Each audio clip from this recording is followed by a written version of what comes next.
You never get a second chance to make a first impression. And, obviously, the nature of my work, I am into making people's smiles as good as they can be. If appearance wasn't important, why would people own a comb? Why would people brush their teeth? And if you think about it, if you were to go for a bank loan, or if you're about to go on a date, one of the things you do is you comb your hair and you brush your teeth. And think about this. When you brush, what do you do after you brush? You smile in the mirror and look and see if you did a good job. Because you wouldn't want to go for the bank loan and think, oh my gosh, I might have a piece of spinach caught in my teeth, right?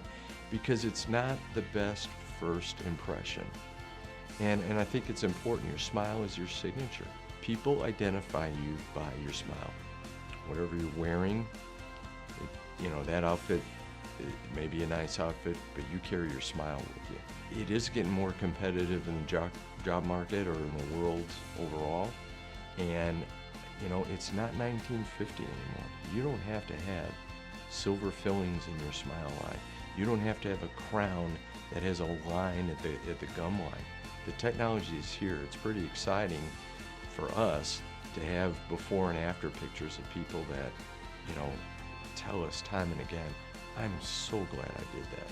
And it's really rewarding and it's fun for us.